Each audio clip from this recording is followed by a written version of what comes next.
everybody, my name is Megs of Plastic, and today we are doing a doll dissection on the one and only Jordan Peele Us Collector.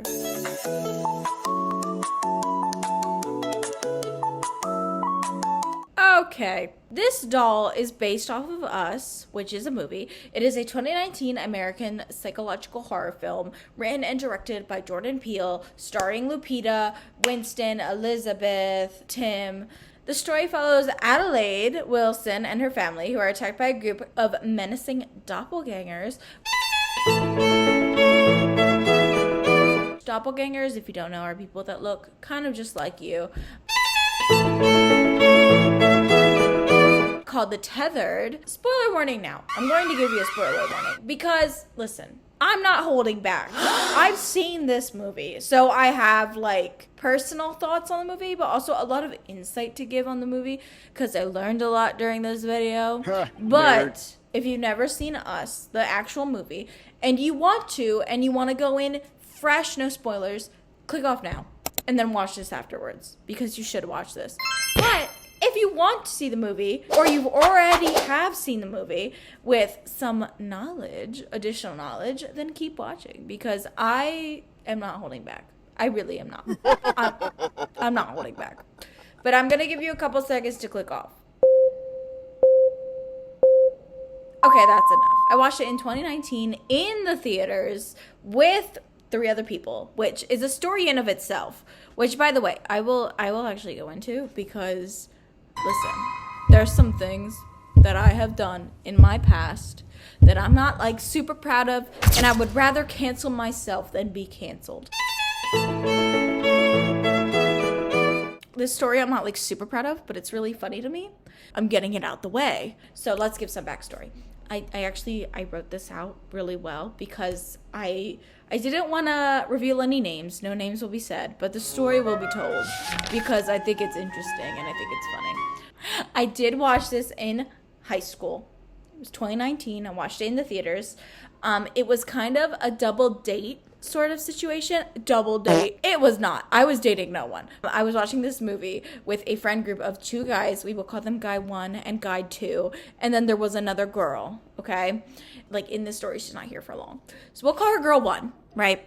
So I'm here with guy 1, guy 2, and girl 1, and me. And we're watching this movie in theaters. At the time, we were in sophomore year of high school. That sounds right. And both guy 1 and guy 2 were interested in this girl, the other girl, not me. I didn't matter. But they were interested in her. I kind of knew at the time, but also I had feelings for guy 2 at the time.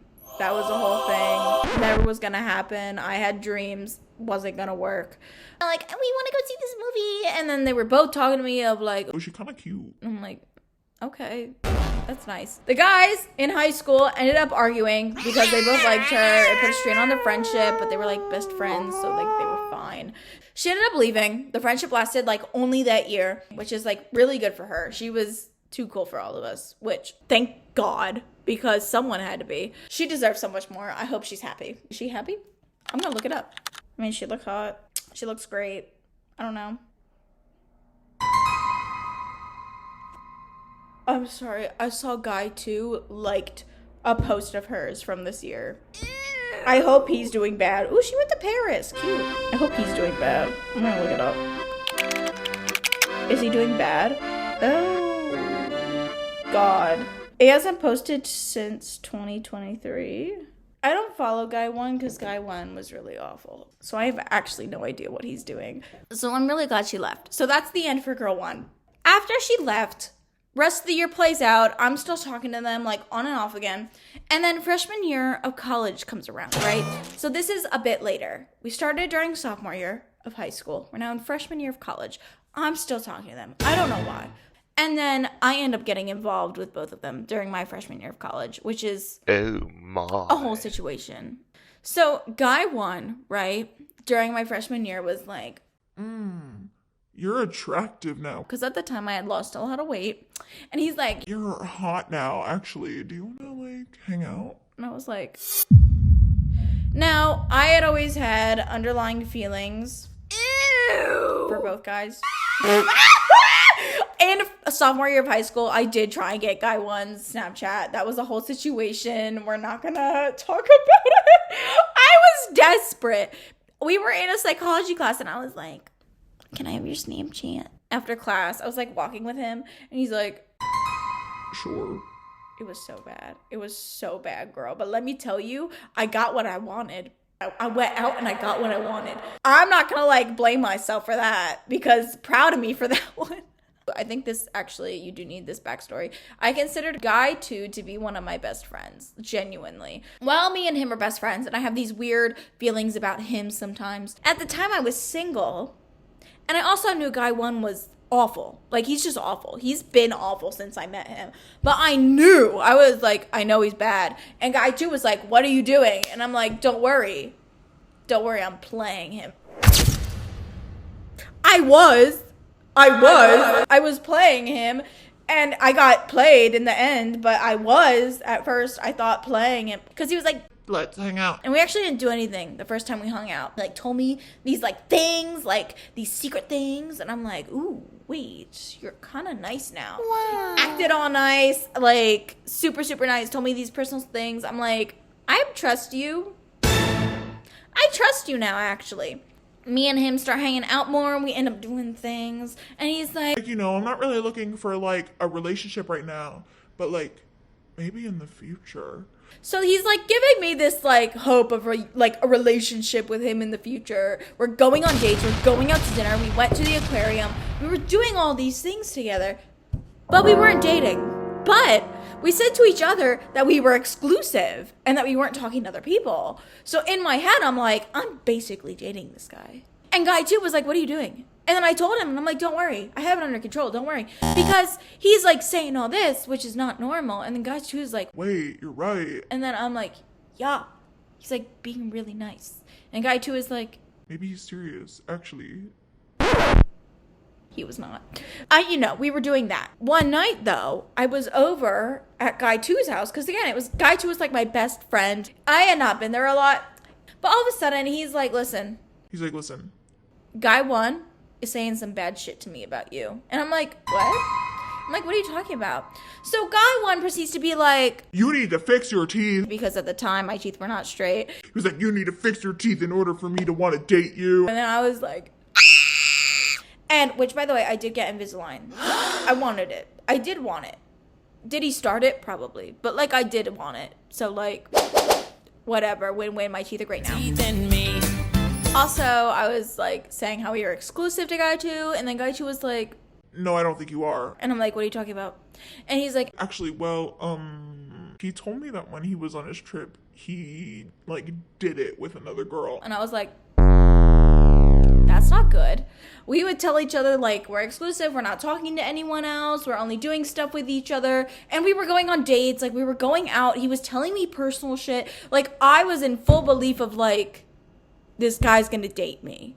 Spoiler alert, he was not.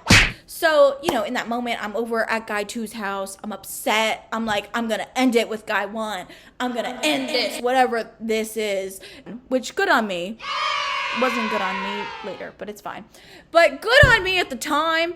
So I'm upset and I'm in my feelings and I'm like, I know I have to do this, and I got played and I'm sad. But also, you're Guy 2, you're my best friend, or what I thought. I thought we were best friends. And I always had these like hidden feelings of like, ooh, I would date you, but you're not interested. So I let it go. And I was like, I'm done. And I was very sad.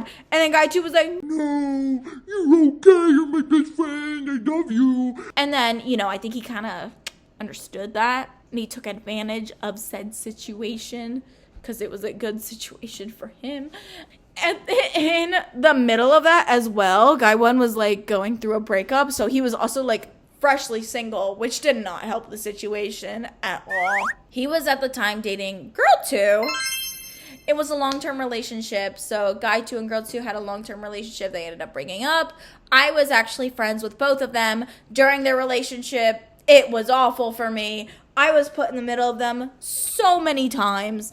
Guy 2 would come to me. He'd be like, What do I do? What do I do? I'm messing up and she's so sad. And then she would come to me and be like, what do I do? What do I do? He's this, he's that. And I'd be like, I don't know what to do. I don't know what to do. I'm a freshman in high school and you're coming to me about this. Like, it was right before freshman year of high school that they were like in the midst of all this turmoil. And I'm like, I don't know. You know, I helped to the best of my ability. I ruined that friendship. I feel really bad. I actually feel really bad for her. And I really hope that she's like in a good place because I can't imagine. So like I said, let's refresh at the time. I'm at Guy 2's house. I'm breaking it off with Guy 1. So I'm very upset. I found out we're not exclusive. Well, I found out he's not exclusive. So basically I got cheated on in a way. And then also Guy 2 is fresh of a breakup. And I think he knows that I've had underlying feelings for him. He comforts me and he's like, wait, you're kind of hot though. So then he ends up kissing me. And I'm like, real confused. I'm like, hold on. You are sad, not sober. And if this is real, I want this to be like real. So then I was like, we need to stop.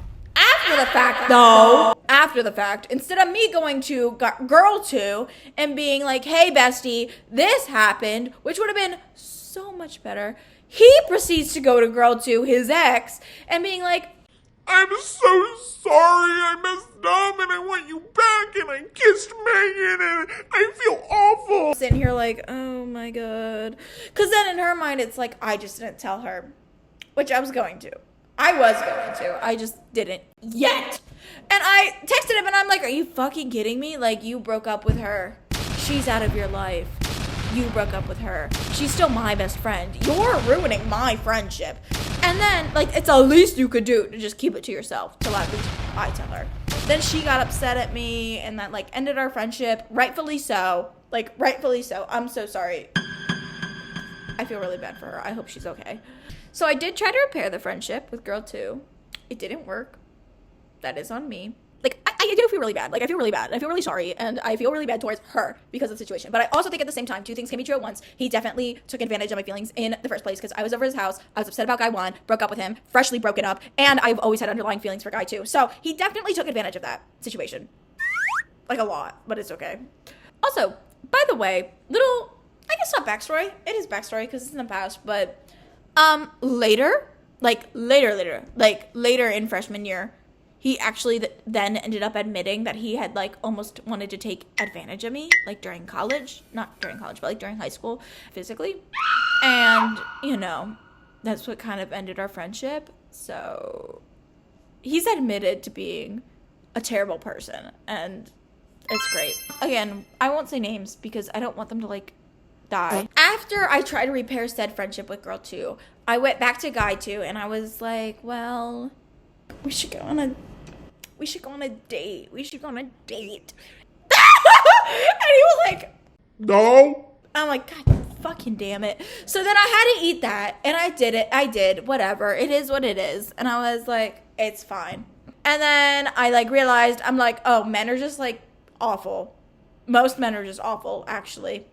And then Guy 1 actually ended up coming back. Guy 1 ends up coming back into my life, and we actually rekindle something. He apologizes, but then he stops acting nice because he was just acting. And then he's like, yeah, let's, like, hook up and, like, all that. And then I'm like, okay. And we did, and I thought it was all good. And then one day, he texts me and he goes, well, I'm actually not sexist. I am a misogynist. who says that? Who admits that? Who? And he, like, fully admitted that with his full heart, and I just stopped texting him. I was like, I can't do this. We were supposed to go on a date, like, later in the week to go get, like, sushi, because I had never eaten sushi, and I was going to eat it for the first time, because he peer pressured me, and he was mean. He then just texted me later, he's like, so, like, do you hate me, or are we still getting sushi? I never responded. But good on me, again. I mean, bad on me for getting back with him, but, like, good on me again for ending that. But everything has ended, and I'm not talking to either of them anymore. Thank the Lord. You know, it's my fault. Like, most of it's my own fault. Most of it's my own torture of, like, going back and doing things that I know I shouldn't do, but also, like, getting taken advantage of, like, emotionally, and then, like, it was a situation. It was a whole thing. Listen, good stories, bad times. Moving on. So, I have seen this movie. It was okay. I wasn't the biggest fan when I watched it. I don't think it is, like, Jordan Peele's best work, you know? And I haven't seen his other work. I've just heard that it's not his best. I think the movie, though, does have really good work with, like, symbolism in it and, like, theming. I think it's great. And I think, you know, the divide and inequality in the U.S., like, the symbolism within that is great, showing that theme and, like, really playing into that theme of said divide. Like, it's good. It's good. I think at the time when I watched it, I didn't actually, like, fully understand what I was watching or what Jordan Peele wanted me to get from the movie, because I was literally just in the theater like, whoa, we're gonna see a horror movie. I was just there like, I'm gonna see a horror movie and I'm super excited and I'm with some other people and I'm in the theater. It's like, I didn't care. I did not care about the symbolism at the time. It was not important. But I will say now, I think I like the movie more than I originally saw it, because throughout this video and writing the script, I did learn a lot about the movie. Like, I actually learned. Nerd. I actually learned a lot of symbolism, a lot of theme things, a lot of, like, backstory of, like, what Jordan Peele made this movie for and why he did, and, like, a lot of interviews. There's a lot of information that I did not pick up on the first time. So I think, like, currently the movie means more to me now than it did when I first watched it. And it makes me want to rewatch it, I'll be honest. Let's get some general information out of the way. So the doll was available and is still available, by the way, so you can go and purchase her on October 26th for $100. I personally won't be buying them because, you know, it's just not my favorite movie. Don't love it. So, like, I feel like there's cooler Skelectors to come. And also, like, in general, there's just cooler Skelectors. I'd rather spend money on other ones than this one, personally. Not that it's bad. I think it's pretty good, but it's just not great, you know? So, she is actually a 2-pack doll, which makes sense, because it's, like, the doppelganger thing. So, the 2-pack is Adelaide and her tethered part, Red. On Mattel's site, their official description says, "Don't be frightened, you're not seeing double. Commemorate Jordan Peele's horror film Us. We present our Skelector set of 2 dolls. Tethered together, scissors in hand and rabbits at their feet, Red and Adelaide look ready to dance a twisted duet in some deep, dark, underground place. Will you join them?" Very spooky. Further down on the page, it also says, "Twosome of terror. In 2019, subterranean doppelgangers attacked surface vacationers in Jordan Peele's riveting film Us. Now, this tethered duo is joining our Skelector series." Further down the page, it also says, "Secret nemesis. Adelaide's rabbit camo printed jumpsuit, handcuff earrings, and chain belt are scary symbolic contrasts to Red's scarlet jumpsuit, paper doll earrings, and scissor belt." Further down, it says, "Deadly details. These eerie alter egos arrive in red lightfully deluxe packaging and feature stunning artwork and photography inspired by the movie." Finally, going more down the page, it says, "Go behind the screams. What does it take to create a pair of dolls as scary cool as these? Find out in our video exclusive featuring interviews and artwork created for fan club members." At the bottom, it also does include a button that basically takes you to this behind the screams, which is kind of cool, honestly. I think it's cool that the video's included. It's very short. Like, if you don't have fan club, you're not missing out on much. It is only 1 minute and 10 seconds long. It's really cute, and it mostly talks about how much the creators love Lupita's face and, like, love her facial features and being able to make a mold for it. It also talks about, like, Lupita's hair and how they kind of translated that into doll hair and how it was different than most doll hair, whatever. The main designer of the doll is Rebecca, of course. Love her very much.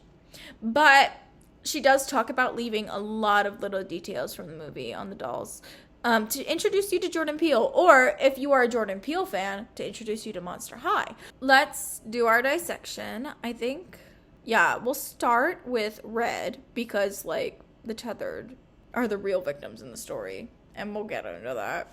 I got a lot of movie dissection in this doll dissection, so I think it'll be a really good time. At least it was a really good time for me. I had a lot of fun, actually. So Red's hair is shorter than what Adelaide's hair was, and the doll is matching that. The doll's hair is short, just like the character. The texture is actually insane. I'm very impressed with the texture. Whatever they did, because I did not know what they were talking about. They're like, we use this kind of hair instead of this kind of hair. And I'm like, I don't know what either of those are, but okay. I think that the extra mile that they went to, like, do the hair the right way and the way that it's talked about behind the scenes video, because they're like, we hand did all these dolls' heads, and I'm like, wow. I think it's worth it. I think it looks really good. I'm very impressed. So for the face mold, I actually really love it. It does have the same exact face mold as Adelaide's doll, but the face mold is so beautiful. Like, the lips are so good. Like, they're so luscious. It's insane. They just look exactly like Lupita. Like, it's very impressive. The face of the doll just looks like Lupita. Like, I'd be like, that's Lupita. For the eyes, right, they're interesting. They have the red dot in the eyeball, which is, like, right over there, and it's just like Lupita. Like, they really paid attention. And I'm very impressed.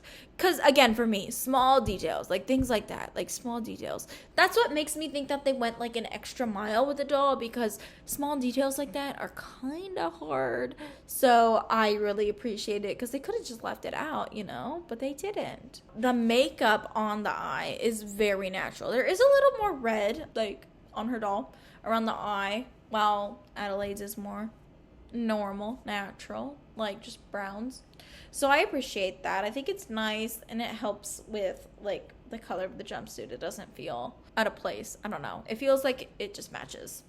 Also, the thing that I think is really nice is actually the glint that is in her eye is in the shape of the scissors, which I think is amazing. I think that detail's very cool. We know that the scissors are a main weapon in the movie, so it makes sense. But I think it's nice. So in the poster and the movie, the tethered version cries. Red, she cries. I think they tried to do that with the doll. To me, it just looks like scars a little bit. I don't think that they got the tears just right. They look like scars under her eyes on the doll. They don't actually look like tears, unfortunately. So I think that's a little bit of a miss, but it's okay. It's all right. Moving on. Her earrings are the paper people from the movie. So I want to explain that a little more if you have not watched it, or if you're interested. I don't know. So Adelaide's tethered does explain to the doppelgangers. Red is explaining this, but she explains that there was an abandoned experiment commissioned by an unknown group, maybe it's the government, as a way to see if the population above ground could be controlled by the puppets below, being Red, the tethered. It ended up being the tethered who were susceptible to being puppeted by their natural-born counterparts. So, Hands Across America, this is like an actual thing. Hands Across America is a real thing. It was an actual event that happened in 1986, and inspired, because Jordan Peele was very inspired by this, you know, and the activism in the 80s.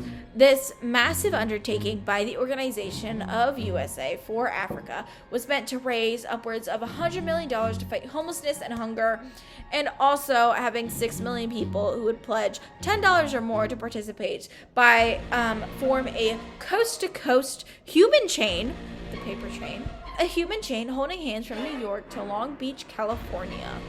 Trust me, I'm going somewhere with this. The film ends on a very powerful shot of the tethered hand in hand above ground, showing that the tethered were able to accomplish what their counterparts could not with Hands Across America. The tethered tries to explain basically to Adelaide, like, this is what they're doing. We're doing what they couldn't. We will be creating the, like, Hands Across America. We will create a human chain of our tethered parts, which is why it's cut out in red paper, because they're in the red jumpsuit, and they want to do what people could not do. It also, this represents them standing hand in hand, unified across America, creating an uprising of some sort. The earrings are these paper people, but it's only like one person, right? One paper person per earring. So I think it's a good reference. I think it's really cool. At the time when I had watched this, I don't think I realized how actually not important it was, but I know what Hands Across America was, and it was referenced in the movie. And I was just like, I don't know what that is. And I didn't even think about it. I was like, oh, this probably has something to do with it. Yes, it does, Megan. Maybe pay attention. But the earrings are the paper people. It's only one person per earring. They're in red, which I think is good. And it's a good reference to the movie because it's such an important aspect. The Hands Across America thing is one of the main reasons for the Tethered coming back and being like, because they're unified, they're uprising, they're creating anew.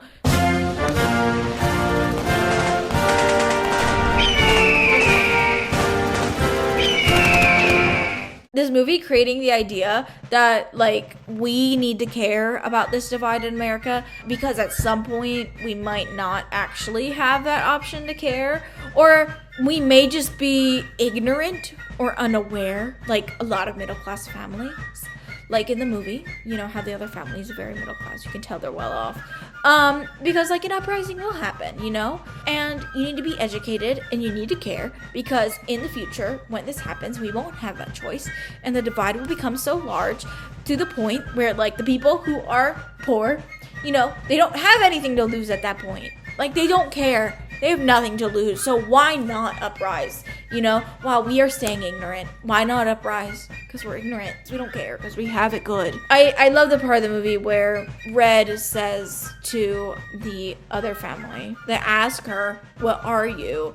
And Red just turns and says, we're Americans. I feel like that line is just so powerful. And at the time, I don't think I really understood it, but listening to it now and about this movie being about a divide in America, because us can mean us, but it can also mean U.S., as in United States of America. I love it because of the superficial aspect of how we all live in America. We are all the same. The only reason that we're different or why we might be scared of someone else is because of this superficial, you grew up in this world, I grew up in this world, but it's I didn't choose that. You didn't choose that. That's just superficial stuff. We are all Americans. Who cares? Why does it matter? You should be treating me how you want to be treated. And we become so comfortable with turning the other cheek on, the people that are seen as less than or not like us. We become so comfortable in it because we've grown up with these weird feelings of oh, well, they're less than, so they're not Americans. What is that? It doesn't exist. There's this other idea that Jordan Peele has with divide and duality and being scared of ourselves that I think is really interesting because they are doppelgangers and they're supposed to kind of represent to him parts that you have repressed, parts that you don't like about yourself, that you don't want to face, that you don't want to be honest about. It is all the parts that you don't like. And I love it so much because I think there is there's this really interesting thing that Jordan Peele has talked about, how in mythology, doppelgangers are kind of seen as bad omens or bad luck, whatever may have you.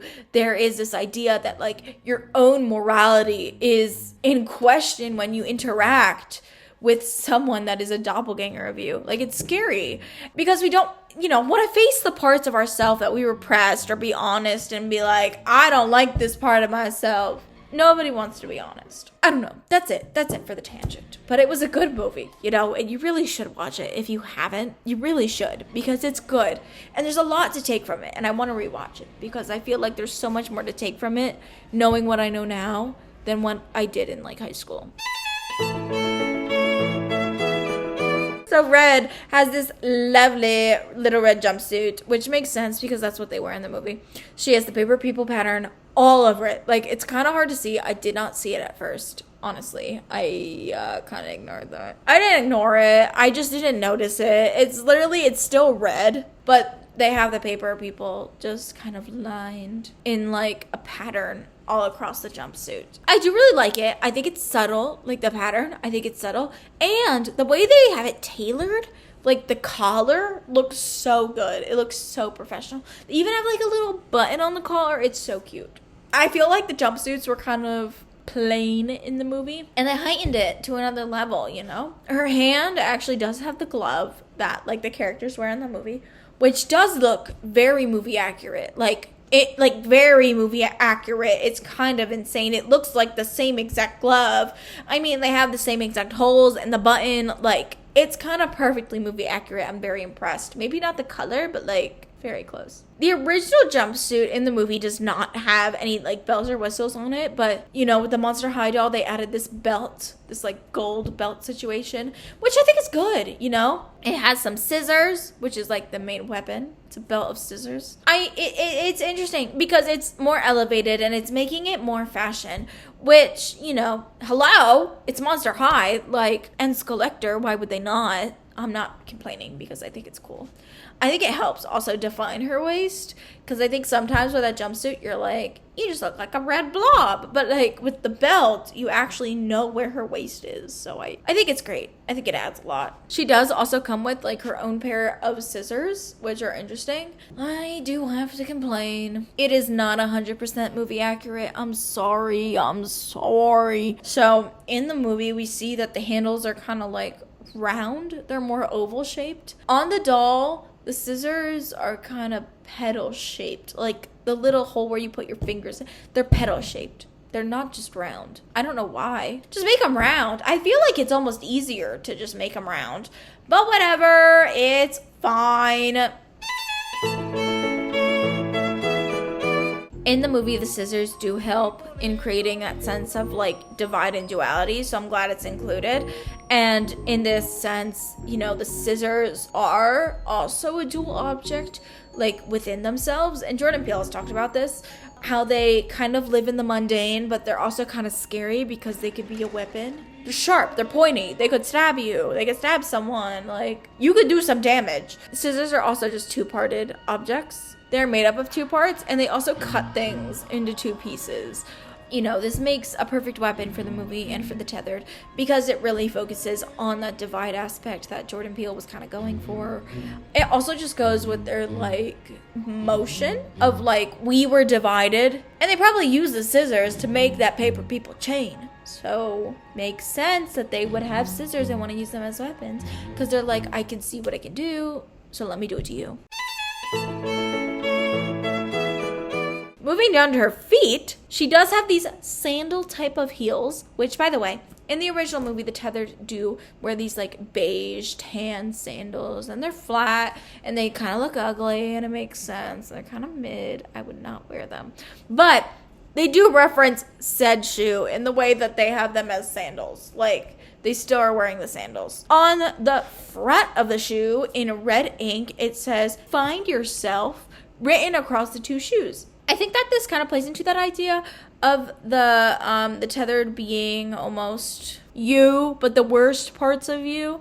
And it's interesting because it's like the idea of like reconciling with part of yourself and the parts of you that you maybe don't like about yourself, being the tethered, you know, which I think is cool. Plus the red just stands out a lot on the beige of the sandal. We have some object heels. I don't like them. I don't like object heels in general. I think that they kind of are a cop-out, personally. Not a big fan, because, you know, I think we've gotten very used to the object heels. And even in, like, G3 dolls, like normal G3 dolls, I feel like there are more and more object heels happening, and we've gotten really used to it and really accustomed to it, and I don't like it. I really like this, because this is like a pedestal. You could carry that same vibe to the heel. Instead, it's just an object. Why? Like, it's fine, and I'll deal with it, but, like, it's unfortunate. I really miss when they didn't exist. In the arms of the angel. So, for her objects, one of them is the white mask that the tethered version of the sun wears, and then the other is a red rabbit. So the mask, I think, looks pretty accurate. Like, the molding of it looks really accurate and spot on, and I really like it. I just feel like it looks too clean. Like it looks so white. So I wish it had some of the discoloration on the edges or like on some seams. I think that'd be cool. I would really like that, but you know, I just think it looks too clean. I don't love the red rabbit. Like, there are no red rabbits in the movie. Granted, rabbits are like a main thing in the movie, like very main, and we'll like talk about it, but why is it red? That doesn't exist. I know it's just red to match the red jumpsuit, to like fit within the theme of said red jumpsuit. It feels really tacky and a cop-out, and like they're just using the rabbit because they're like, oh, we know this was important in the movie. Here you go. And let's make it red because the jumpsuit's red. It feels lame. It feels really boring. I don't like it. Like, just come out with an actual shoe. Make a wedge. Because there's those, like, sandal wedges that a lot of people wear in summer. Like, just make it a wedge and make it interesting. Because I think on the front, there's, like, some hint of maybe the boardwalk. You could just make it, like, a sandal type of wedge and then put, like, a boardwalk design on it. Done. Just make it a wedge. The object is not necessary. It's not. I just feel like it's a cop-out. I don't think it was necessary. I do not. Not at all. Moving to the actual rabbit that she has, that she comes with, is one that is actually seen in the movie. It is a white rabbit with a little black on the tips of the ears. It's a very cute mold. I think the rabbit looks adorable. I like that the rabbits are included as a separate, like, pet almost. I really enjoy that a lot. I think it's really interesting that the white rabbit with the black ears are kind of like hers, and then Adelaide's is a brown rabbit, which is also seen in the movie. And I think there is like more to be said about it. I feel like people could actually maybe like dive into that. And I know the rabbits seem kind of mostly related to the makeup of America because most of them are white, some are brown, some are black rabbits. Some are white with a little bit of brown or a little bit of black. It feels like just the makeup race-wise of America. And I think there's something to be said about what rabbit they chose to put with which person. I don't know about it. I think it's interesting, and I feel like there is more that could be said about it, but I don't know what it is. I'm really bad with, like, symbolism, and I need help. If you have any ideas about that, like, let me know, you know? But overall, her doll is really good. Like, I think that Red's doll is better than Adelaide's doll, and I really like Red. Personally, I'd probably give it like a 9 out of 10. We do lose points on the inaccuracy of the scissors and also the object heel, so sorry. Let's move on to the Adelaide doll. So in the movie, her character's hair is kind of a little shorter than shoulder length, and on the doll it is more voluminous and it is longer, it's thicker. The texture is good. I like the texture like a lot. I think it looks really good, but it's a bit off accuracy rise, and we know me, I love accuracy. I think the texture is amazing, and like with Monster High, I feel like you just expect like bigger and better, so I'm not shocked that it's bigger.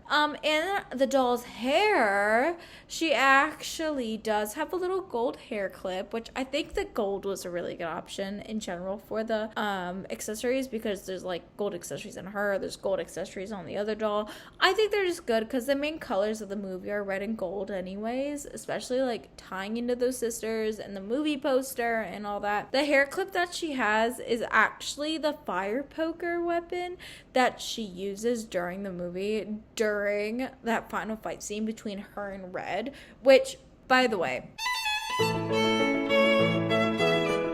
the song that plays during said final fight scene is actually the Pas de Deux by Tchaikovsky, or however you say his name, which is actually from the Nutcracker Ballet.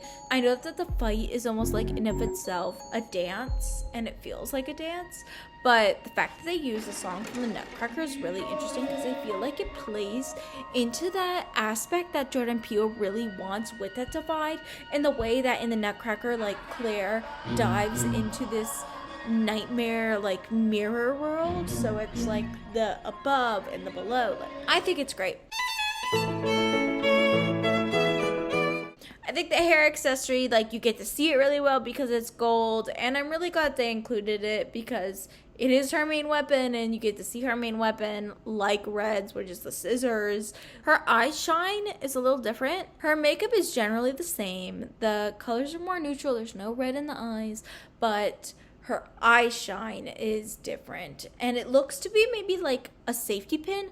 I can't really tell, to be honest with you, and I don't really know the reference. There probably is one, but I don't know it. You know, if you know it, please, like, let me know. Or if you know what it's supposed to be, let me know. Because I've been staring at it and I can't tell. Like, I genuinely cannot tell. Moving on to her earrings, though, she is wearing her handcuffs as earrings, which I'm really glad about because during the movie, like, she wears these handcuffs for a majority of it, but I feel like they're not gonna actually put handcuffs on a doll, so to incorporate it as her earrings and to keep them gold, like, with the whole theme. Also in the movie, they're just gold in general. But I think it looks good, and I think, like, the size looks good, and it stands out a lot, which I feel like sometimes things like that can get lost, but the fact that it's, like, against all this darkness surrounding it, that it's this bright gold color, I think looks really good. Adelaide is also wearing a belt, and the belt is cute, but the belt is also different. I feel like on Red's belt, it's more like constricted, which matches the character's personality, while with, like, Adelaide's belt, it's more like free and loose and flowing, which matches her personality of being, like, middle class, ignorant type of person. You know what I mean? I just feel like it suits each other. Like, they both have belts and they're both gold, but they're different and they feel different, and I feel like they give kind of a different vibe that matches their characteristics. So on the chain, it is flowing, and there are actually some charms attached. There is a ballerina charm, which I think is really good because it, like, brings you back to this idea of, like, her growing up as a ballerina on the above world, and, like, the constriction of ballet that she faces being, like, middle class with the constriction that Red actually faces is interesting. And then also that kind of ties into, like, the ballet being used later during the fight scene. Like, it's really impressive. It's really good. I really like it. There's also a bunny charm, which I don't think it's, like, bad to use bunnies in her design, but I'm also, like, I feel like Red is more so the person with the bunnies than you. I feel like you found out about the bunnies, so, like, I'm not mad about it, you know, like, she found out about them and was like, oh my god. It feels like Red's thing. Like, I'm not upset, but I just feel like there's an overuse of rabbits and bunnies in general in these dolls. So I'm not mad at that. And then the other charm seems to be a strawberry, which was a food that she actually ate before she went on her beach trip with her family. I feel like it would have been better if it was like a candy apple, because when she was on the boardwalk and the first incident actually happened in the flashback, she eats a candy apple. So I feel like that could have been cool. But, like, I also understand the strawberries, and I get why they didn't use the apple, which we'll talk about later. The other accessory that she has going on is that she actually has, like, the paper doll chain, like, a couple in a row, and I hope it's made of paper. Like, I hope it's just made of paper, and I think it's good to include it. Like, again, though, it feels like Red's thing. Like, Red is making them, and Red is talking about Hands Across America. Like, I feel like I would like to see that on Red instead, but I also understand, like, Red has the scissors as, like, the handheld accessory. What are we gonna give Adelaide? It's gonna be the people, the chain people. I feel I'm not, like, upset about it, and I think it looks good, so I don't really have much to say. This also in general just brings in, like, the color red to Adelaide's design, which I think is a good move on their part. For her clothes, she is wearing all white, just like in the movie, but they are a little different than what she's wearing in the movie. I feel like in the movie, she's more pedestrian. I think she's actually wearing PJs. I don't remember. But she's wearing, like, a loose fitted top and then loose fitted pants and some weird, like, comfy shawl situation. Which on the doll, she's wearing white overalls to match her counterpart. And then she's wearing this, like, white fishnet thing on top. Which I'm glad we still have the layering, because, like, I feel like the layering is important. But, like, why is it different? I don't know. I'm a sucker for movie accuracy, and I understand the parallels of, like, jumpsuit versus jumpsuit, but I just am not a fan, personally. I will say though that the straps on the top of the jumpsuit are the same as the straps that she wears in the movie for her top. So you do get the similarities from that, and with the layering of the fishnet, even though there's literally no fishnet she would ever wear. When I first took a look at the jumpsuit, I thought that it just had like a light camo print all over it. But then I took like an actual look, like I looked at the pictures and I was like, oh, wait a minute. It's actually like bunny rabbits. Like it's a camo print made of bunny rabbit shapes in slightly different shades. And I think overall it's like really nice. It's really pleasing to look at to the eye. And you actually have to like look at it to really see that like rabbit shape. But again, I feel like it's an overuse of it. I think they're using it too much. And that's like just my opinion. But like, why are we using it so much? Overall, I think the bodysuit looks good. The overalls look good. I wouldn't be mad about it. Her fishnet top is blood soaked, like in the movie, where she has like kind of blood soaked over her like collar and shoulder area. In the movie, it is darker. It's kind of like a brown color because it's like what blood looks like when it's dried like that. But on the doll, it's more of a bright red, which ties in that red to her design, so it's good.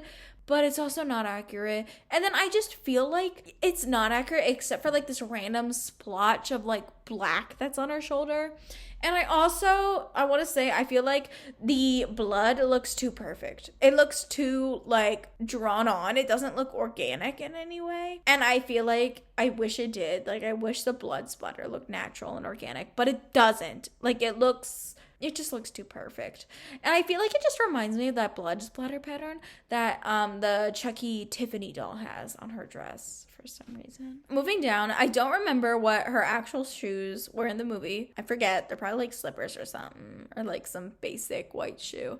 She's also wearing sandals, just like Red is wearing sandals. So again, I think it's just a parallel situation. I don't think it's bad. The straps are a little different though. I will say that they're all white sandals and the straps are more loose. They're not as like tightly wound or like tightly fitted as Red sandals, which I think is really interesting because you get this like opposition that you also kind of get with the belts. Like it's the same, but it's different. So it's showing opposition in what their character is, which I think is really cool. Across the shoes though, they do still have red ink, and they actually say tethered together across these shoes.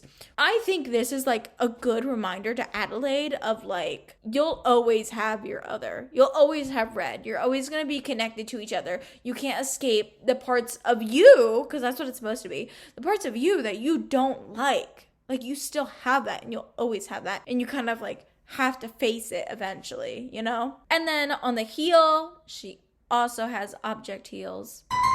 I hate object heels, but it's fine. Her object heels are basically the same. It is also a rabbit and her son's mask, but this time it is the overworld son's mask and it is a white rabbit.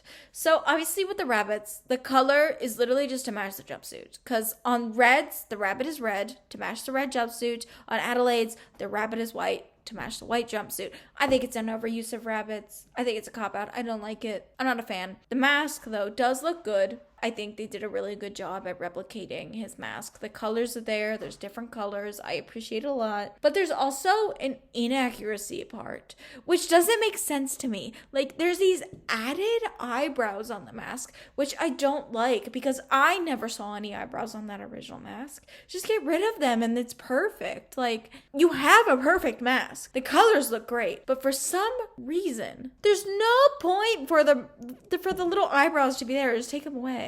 The rabbit that actually accompanies her is in the brown color, which I mentioned.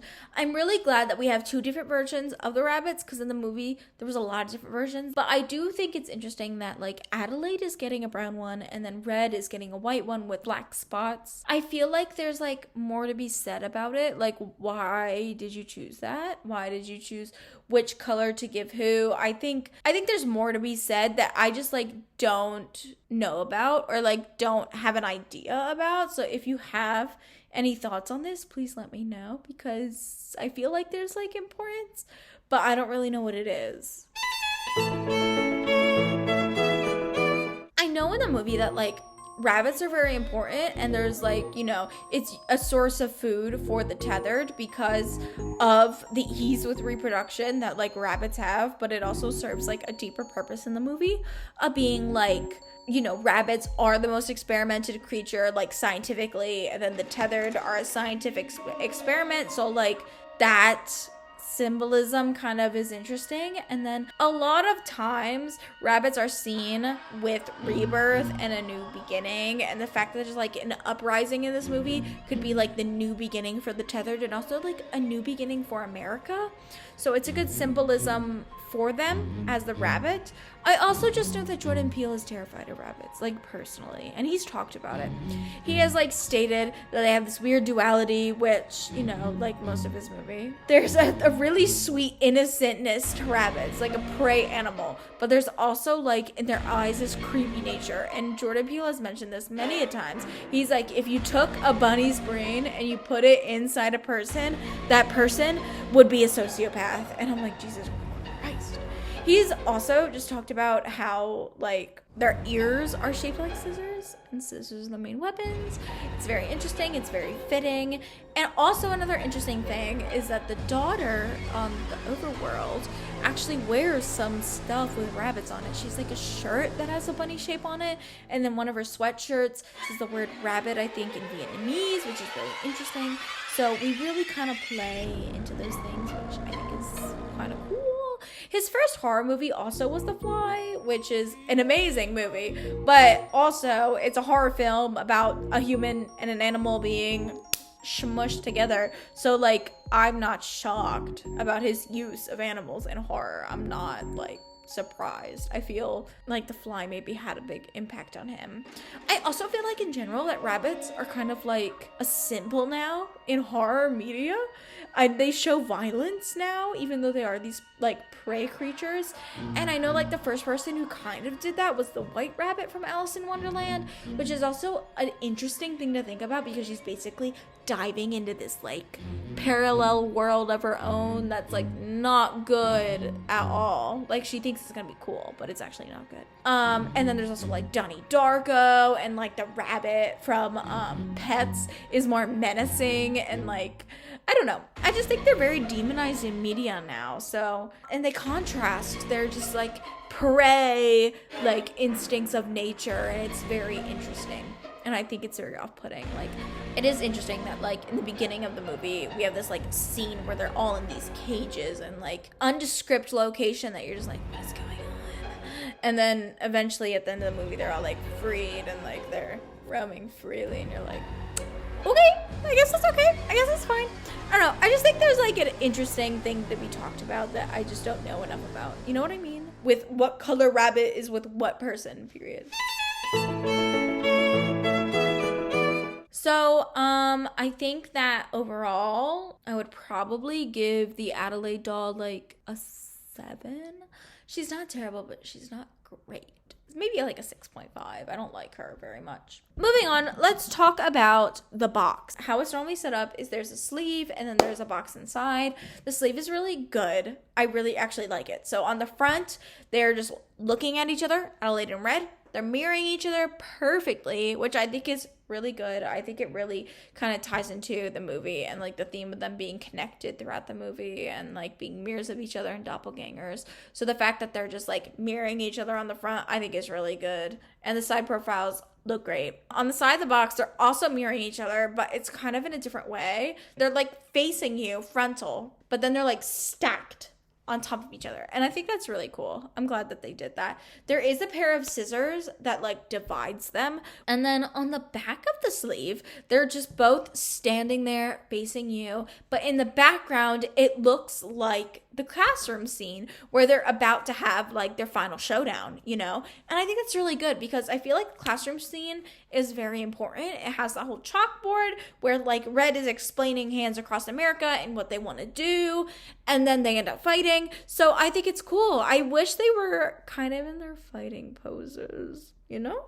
There's like a classic like pose where Adelaide's like, "Whoa!" and like they're ready to fight, and I'm like, I kind of wish you just posted dolls like that and had them like that in the classroom. I feel like a recreation of that scene could have been really cool. Like you have the background just make the poses. I don't know. I'm really glad that it looks drawn to me. Like, it doesn't look like it was a snapshot from the movie, which I think would have made the dolls feel kind of out of place. Kind of like with a certain someone. I worry like that a snapshot of the movie would have made the dolls feel like pasted on the back. Like, they don't actually fit inside their environment. They're just kind of like there on top. You know what I mean? When you slide open the box, you do get a back that is a little different and has like a poem for Adelaide and a poem for Red. They're meant to like mirror each other, obviously. Adelaide's is in white text, Red's is in red text, and they're right next to each other, and they're clearly meant to mirror each other. Adelaide says, "I am afraid she's coming for me. My whole life I felt this darkness looming over me, followed by shadow lurking just out of sight. Like dancing some twisted duel, but with a partner I can't see.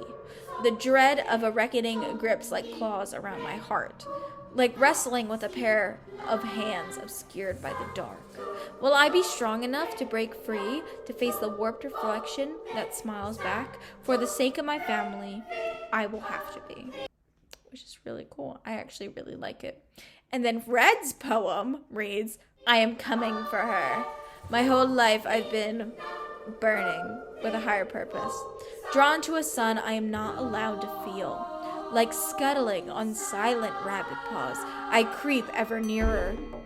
The anticipation of an uprising soothes my severed soul. Like two blades on a pair of shears will join with one slice. Will she understand the depth of my anguish when I make her pay for all that she stole? For the sake of the tethered, I will deliver us from misery." Creepy. No, they're actually very good. I think that the poems talk really well about the themes throughout the movie, and they're very nice to listen to, and I love that they mirror each other because it's like we're tethered, we're the same person, but we have different feelings about what's going on. Are they from somewhere, or are they like custom? Are they like actually made by Mattel? I don't know. I think it's cool.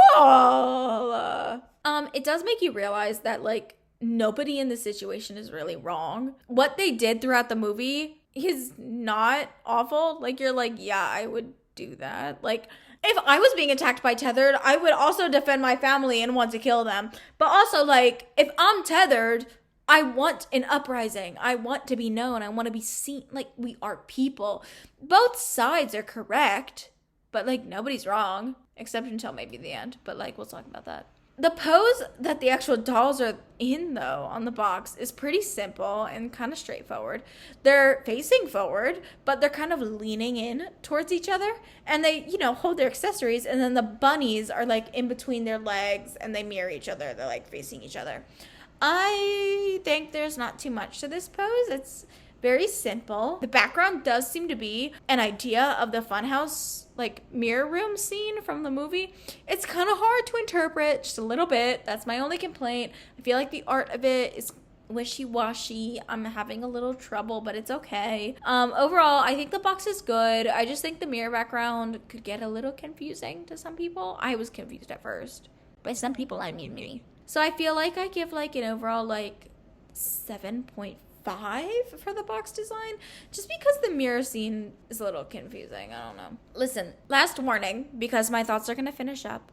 There are spoilers for the ending twist ahead of the movie, so, like, if you want to leave now.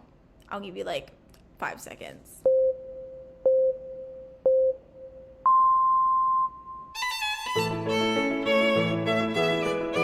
For the ending, we do see the full flashback that Adelaide gets, and that she is actually tethered. Like, she is the tethered. Adelaide has been replaced by the tethered. The tethered was like, F you, I'm fighting back, and she has come to know, like, what the overworld is. Which is kind of, like, Red.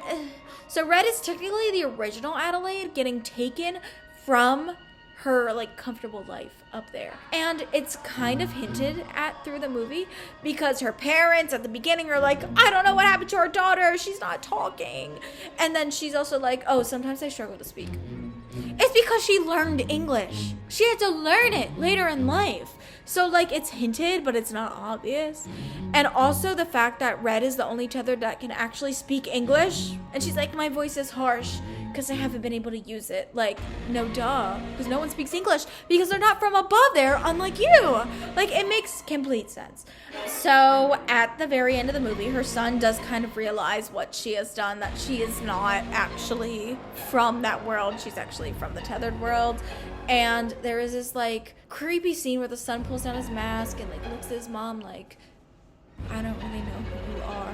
And, like, there's this weird secret that's kind of kept between them of, like, I know you're bad, but also, like, my mom, but also, like, and you already killed the tethered, so, like, it is what it is, like, the tethered. So it is what it is, I guess. But I feel like this, like, fact of her being actually from below makes you kind of question about who is right and who, like, the two of them actually are, and that they aren't very different. Like, these differences are just superficial. It makes us feel like it's okay to be comfortable, you know, with the difference that doesn't exist just because of how someone grew up. And I feel like finding out that they're actually not who you think they are really plays into that. And I know, like, in the movie there's a scene on the boardwalk where a homeless man holds a piece of cardboard that just says Jeremiah 11:11. And 11:11 is a Bible verse, and it does say, therefore thus saith the Lord, behold, I will bring evil upon them, which they will not be able to escape. And though they shall cry unto me, I shall not hearken unto them. And then the verse that is right before it does give us a little more context that says, they have turned back to the iniquities of their forefathers, refused to hear my words, and they went after other gods to serve them. So this, in general, kind of plays into the theme of, like, the sins of our ancestors. And with the son realizing what his, like, mother has done in the past to make his life the way it is, it's very reminiscent of that. This movie, in general, it shows an uprising, and it shows a repressed hope that we can easily fix society and, like, live in ignorance. But we should be embracing our discomfort. I feel like if you look inward, like, even just a little bit, you know, even if it's hard and we don't really want to see the things that we don't like about ourselves, I think it makes us question if we are the real villain because we are middle class. I mean, I'm speaking about myself. It makes you aware, and it makes you also feel very uneasy and, like, scared because, you know, in general, I think this movie is to remind us that we're all brothers and sisters. We are all the same. We're all Americans, and we need to support each other, which is very important. And I think that the dolls kind of play into that, and they play into those themes really well. In general, I think they're really good. I think there are better ones, unfortunately. I do think there are better school actors, but I think the message of this movie is very good. If you haven't seen it, go see it. Go see it right now. I do want to give them, like, an overall, probably like an 8 out of 10 overall. I just won't be getting them because they're just not for me. I absolutely would accept them as a gift, though. I think the rabbits are used a little too much in this design. I think they're overused. But I think the rabbit friend is really cute. And the fact that you get 2 dolls is really nice. And it's only $100. Which sounds like a lot, but there's, like, single dolls worth $80. Like, please tell me, like, your opinions on these dolls. I think they're good, just not great. If you really like them, if you got them, please let me know. I'm very interested.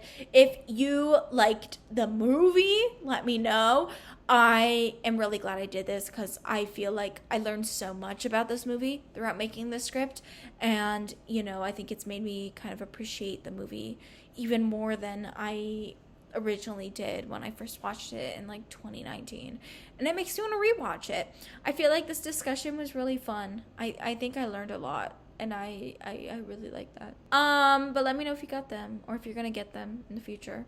So, or if you're gonna see the movie, let me know if you see the movie. But I hope that you enjoyed this video. If you do, please give me a like, give me a subscribe. Both things are very helpful towards me, especially if I want to, like, make a dime on this. It's like the goal. But I hope that you have a creeperific rest of your day, and I will see you later. Toodles.